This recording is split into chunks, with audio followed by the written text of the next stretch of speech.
স্বাধীনতার 50 বছর পরেও ইমাম মুয়াজ্জিন এবং আলেম ওলামাদের কোনো অবদানের স্বীকৃতিটুকু রাষ্ট্র কখনো দিতে পারে নাই। আজও বাংলাদেশের চেহারাকে যদি পরিবর্তন করে দিতে হয়, আজও বাংলাদেশকে যদি স্বনির্ভর করতে হয়, আজও বাংলাদেশের পরিবেশ সচেতনতা সৃষ্টি করে যদি সাফল্য অর্জন করতে হয়, পরিবেশ বিপর্যয় যদি রোধ করতে হয়, যে কোনো দুর্যোগ মোকাবেলা যদি সফলভাবে করতে হয়, দেশের শুধু মসজিদগুলোকে ইমাম মুয়াজ্জিনদেরকে যদি রাষ্ট্র অন করে, ইমাম মুয়াজ্জিনদেরকে যদি সে সুযোগ দেয়, তাদেরকে যদি অন্তত কাজ করবার পরিবেশটা করে দেয়, আমার বিশ্বাস বাংলাদেশের চেহারা পরিবর্তন করতে আর কোনো কিছুর তেমন বেশি প্রয়োজন হবে না। 3 লক্ষ মসজিদ সরকারি হিসেব মতো কমপক্ষে 3 লক্ষ মসজিদ আরো বহু আগে বলা হয়েছে, সেটা এখন 3 লক্ষের অনেক বেশি চলে গেছে স্বাভাবিকভাবে।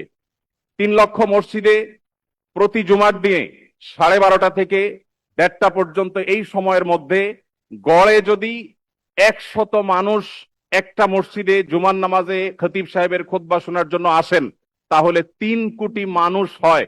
বাংলাদেশের সমস্ত টিভি চ্যানেল, সমস্ত মিডিয়া একযোগে সবচেয়ে পিক টাইমে এত বেশি দর্শক কখনো পায় বলে আমি মনে করি না। এবং সারা সপ্তাহের সবচাইতে মূল্যবান সময় বৃহস্পতিবার রাতে, শুক্রবার অফিস নেই, স্কুল কলেজ নেই, মাদ্রাসা নেই, সবাই ফ্রেশ একটা ঘুম দিয়ে, সপ্তাহের সবচাইতে ভালো গোসলটা দিয়ে, সবচেয়ে ভালো নাস্তাটা করে, সবচেয়ে সুন্দর পোশাকটা পরে, সবচেয়ে ভালো আতর পারফিউম ব্যবহার করে, সবচেয়ে মূল্যবান সময়টা খতিব সাহেবদের সামনে গিয়ে দোজানো হয়ে বসে।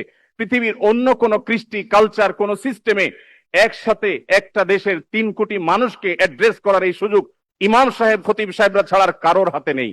ইমাম সাহেবরা যদি চান, তাদেরকে যদি রাষ্ট্র আসলে সুযোগ দেয়, তাহলে সেক্ষেত্রে তারা অনেক কিছু করতে পারেন। ইতিমধ্যে আমরা দেখেছি রোহিঙ্গা শরণার্থীরা যখন আমাদের দেশে আশ্রয় নিয়েছে, সবার আগে ঝাঁপিয়ে পড়েছেন এদেশে ওলামা একরাম।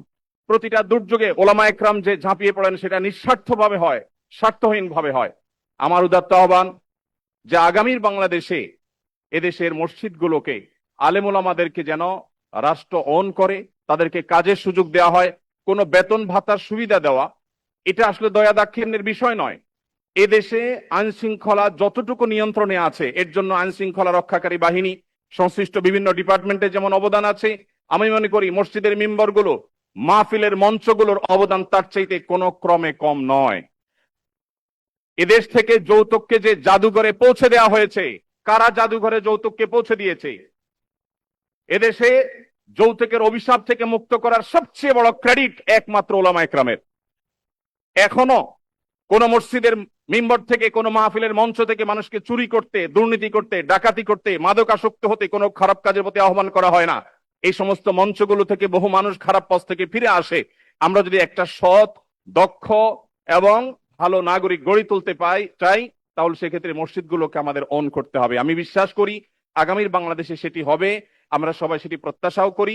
আমরা মসজিদ কেন্দ্রিক যে সমস্ত ব্যবস্থাপনা করা যায়, পরিবেশ সুরক্ষা, পরিচ্ছন্নতা অভিযান, দারিদ্র্য বিমোচন, স্কিল ডেভেলপমেন্ট মূলক বহুমুখী কার্যক্রম আমরা সম্পন্ন করতে পারি। আমি সালাউদ্দিন ভাইয়ের সাথে পরিপূর্ণ একমত। শুধুমাত্র রাষ্ট্রের কাছ থেকে নেওয়ার ব্যাপার না, আমাদেরকে দেওয়ার চেষ্টা করতে হবে। এবং আমার বিশ্বাস ওলামা একরাম সেটা করতে চান, কিন্তু তাদেরকে সেই সুযোগটা দেওয়া হয় না। এদেশের আলেমদের কোন অবদানকে আজ 50 বছরের মধ্যে স্বীকৃতি দেওয়া হয়েছে আমি জানতে চাই। দুর্ভাগ্যজনক বাস্তবতা, সেটি আসলে হয়নি। তা আমরা নতুন বাংলাদেশে অন্তত প্রত্যাশা করি যে আমরা সবাই মিলে, শুধু আলেম ওলামা নয়, সকল ধর্মের মানুষ কাঁধে কাঁধ মিলিয়ে আমাদের এই প্রিয় বাংলাদেশকে আমরা বিশ্বের দরবারে উন্নতির চরম শিখরে পৌঁছতে চাই। আমাদের পরে স্বাধীনতা অর্জন করে পৃথিবীর বহু দেশ এমন অগ্রসর হয়েছে, যেটা দেখে আমাদের কষ্ট হয়, দুঃখ হয়। আজকে ভূমিকম্পের যে ভয়াবহতা নিয়ে প্রত্যেকটা মানুষ আতঙ্কে দিন পার করছে, কি হয়েছে এদেশে?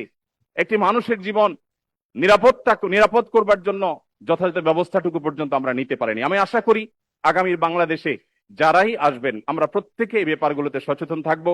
আমরা দোয়া করি আল্লাহ রাব্বুল আলামিন আমাদের রাজনৈতিক নেতৃত্বকে সেরকম শক্তি, সামর্থ্য, মানসিকতা সবকিছু দান করেন।